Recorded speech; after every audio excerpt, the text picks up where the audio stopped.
Hi everyone, it's Nicole. Welcome back to my channel and another STAMPtember exclusive. Today we are celebrating Tim Holtz's collaboration with Simon Says Stamp with a watercolored Christmas card with acetate overlay.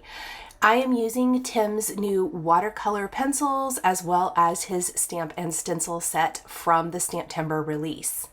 We're going to start with some Speckled Egg Distress Oxide ink. I added a little water to it. I'm using Tim's glass mat, and I am just going to pick up the color with the watercolor cardstock. I am using watercolor cardstock as my base, and I want this really kind of messy blue background to start with. My goal was to get a nice light wash of color before I stamp the image from Tim's stamp set and then watercolor it with his new watercolor pencils. I'm really just kind of doing an ink smoosh with one color here. And then I'm just going to clean up my mat. The glass mat makes it so easy to do this, and I'm also going to grab my heat tool and kind of speed dry this a little bit. I really love the darker areas and kind of the splotchy nature of this background. If you're using water, I would highly recommend probably using watercolor cardstock so that it holds up better. I did add a little bit more water there and then just used my heat tool a bit more. You do want to make sure that your cardstock is all the way dry before stamping your image. I'm going to use a ink that works with watercolor. In this case, I'm using VersaFine ONYX black ink. I'm going to ink up Tim's image that I've already prepped here in my MISTI, and then just stamp that right over the ink smooshed background. I'm using my MISTI to stamp the image so that I can stamp it more than once if I miss anywhere, because it is a pretty big image. So this adorable Santa climbing up the ladder to get down the chimney on the roof of this house is so cute. I found with Tim's watercolor pencils, I personally like to use a pencil sharpener for a very sharp tip. That is just me. So definitely keep that in mind. I will link to the pencil sharpener I like. It's the same one that I use for Prismacolor or the Polychromos colored pencils in my stash. I've had it for years and I really like it. Now that sharp tip is amazing. You're going to see though that I am not coloring super precise. Much like with any kind of watercolor pencil that I use, I like to just kind of lay down the color. I'm laying down some reds and some black, and then I am taking a water brush pen. This is one that has a fairly fine tip to it, and I'm going to watercolor that color out, and that is what gives it that beautiful solid look. So pretty. And it really brings the image to life. And you can also see how well the watercolor pencils work over the Distress Oxide ink background. To me, that is amazing because you can lay the color down and you can simply just keep layering color, and it creates just the most incredible background. Even though the finished result of this card is fairly simple, there is tons of layering that happens. Now I'm going to use brown. I believe this is,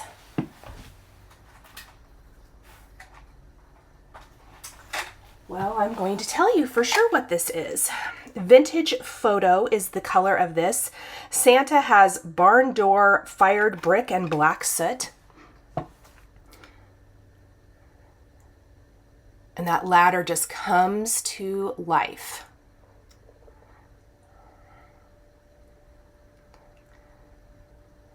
We're going to grab some of the Rustic Wilderness and peeled paint. I want to do kind of two different tones or shades of green for my pine trees here around the house. I think it adds quite a lot of interest. And then we're also going to take some Tattered Rose for that just little profile of Santa's face. Tattered Rose worked really well. Just kind of use as a skin tone. We're going to color in the chimney with our fired brick. I think Santa is more barn door and black soot, and then the chimney is more the fired brick, which is a little bit deeper and darker. I loved how it turned out, actually. We're just going to color that in. Now, I did feel I lost a little of the detail of the brick, so I'm going to go back with black soot, and I'm going to make sure I have a sharp tip on my watercolor pencil, and I'm going to kind of draw that detail back in. And you can watercolor it or kind of leave it as is. It's a little almost too precise now, so I'm going to kind of go in with some water and mute it just a little bit, but I think it definitely helps bring some of that detail back into the stamp. I've also left my stamp in my MISTI. If you want, when you're done, you can totally go back in and stamp it with your black outline if you feel like you need to. I did not, but that is an option. Now I'm going to very messily go in with Rustic Wilderness and Peel Paint and start coloring in my trees with the 2 shades of green, and we're going to watercolor these as well. Super, super messy.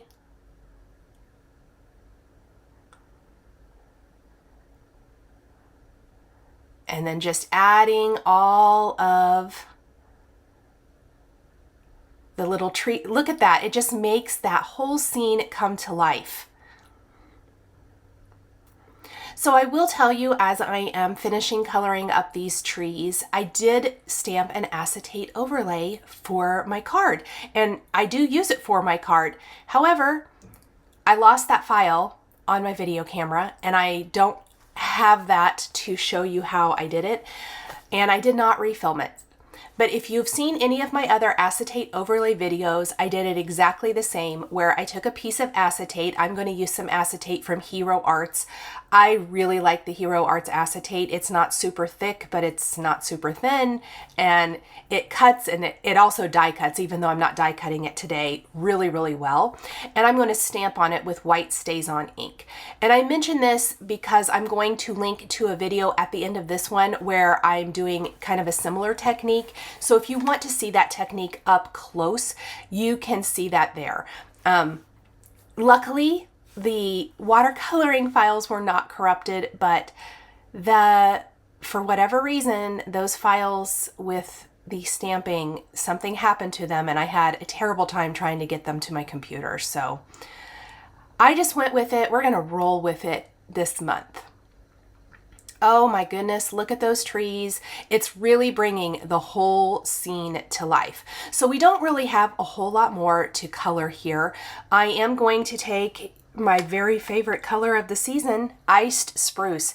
How excited was I to see that there was an iced spruce watercolor pencil in this set? Pretty excited. We're going to add it to all of the snowy areas on the house, just kind of like the darker shadow from like the chimney or the ladder or anywhere on the house where the snow's kind of overhanging, just to kind of add a little color here and there.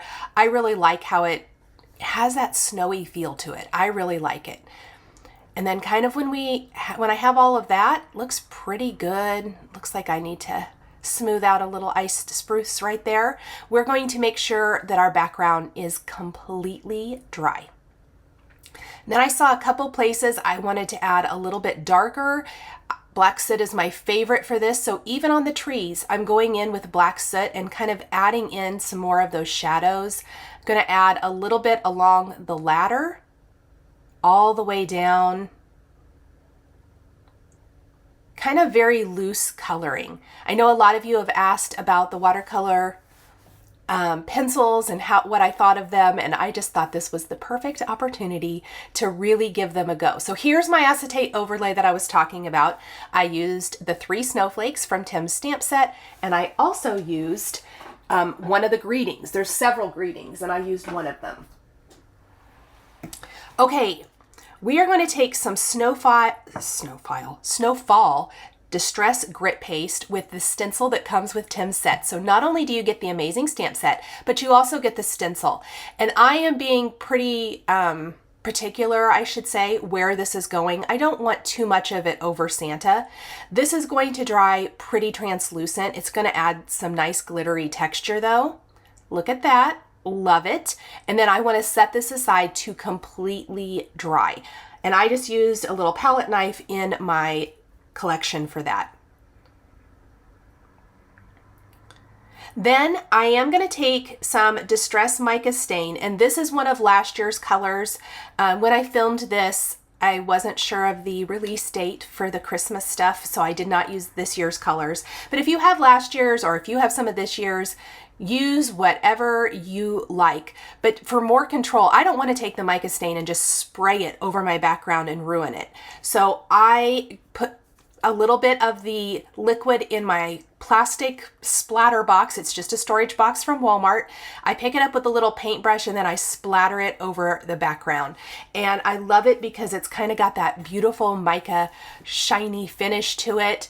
And we're just kind of layering in some pretty little splatter and distress. This card has tons and tons of layers, even though it is not very dimensional. Now, when everything is completely dry, I am going to take my acetate overlay, which is slightly smaller than A2 size, and I do that on purpose. I mean, I just barely trimmed around the edges. I'm going to take a little piece of ribbon from my stash. I'm pretty sure this is an old Stampin' Up! Ribbon that I've had forever. I'm taking Tim's tiny attacher, and I am going to staple that in place up at the top. This is my favorite way to attach an acetate overlay where I want to hide my adhesive, because it adds a beautiful little decorative touch up at the top that's super pretty. And then I'm going to just tie that into a little knot to secure and hide the staple. If you don't like how it looks, like I untied mine and I kind of fixed it, and then I'm folding the ribbon in half and cutting it at an angle to make those little notched ends, and I just love it. Super soft. I think that the blue of this ribbon matches the speckled egg that I used for the background, so it's very, very soft. And then the overlay has the beautiful white large stamped snowflakes, our greeting. I'm going to take a little glossy accents to the center of my snowflakes. And we are going to take some glitter. This is some Distress glitter. This is Garland, which also was a last year glitter. I don't know if that's still available, but any of Tim's glitter is going to work here. I'm going to sprinkle that on, and I'm just going to run that over to my trash can. Even though Tim says glitter is an outdoor activity, I did it inside, don't tell. And there's our little centers with a little glitter. And then, because I decided this after the fact, of course, I'm going to go back with my glossy accents, and I am going to add a little line of glue to the tails of the little toy sack here. I wanted to draw a little more attention to those. I'm going to sprinkle on glitter, and then I'm going to use something with dimension to hold up the acetate while that dries. And I'm going to use my remote for my video camera. And I will, when that's dry, I will tap that away, and it does add a nice little extra glittery layer when it's all finished. Thank you guys so much for joining me today for the STAMPtember Tim Holtz release for 2022. Remember, this is limited edition exclusive, so when it's gone, it's gone. The supplies I used are listed and linked below the video here on YouTube. I want to give a huge shout out and thank you to my Patreon members. If you would like to become a member of Patreon, please click the link in the description below. We would love to have you as part of our growing community. Here is another video featuring an acetate overlay showing you exactly how I stamp it with white Stazon ink. If you enjoyed this video, please subscribe to my channel, click the like button, and don't forget to hit the notification bell to always be notified when I have a new card making video. Thank you guys so much for joining me today, and we'll see you next time.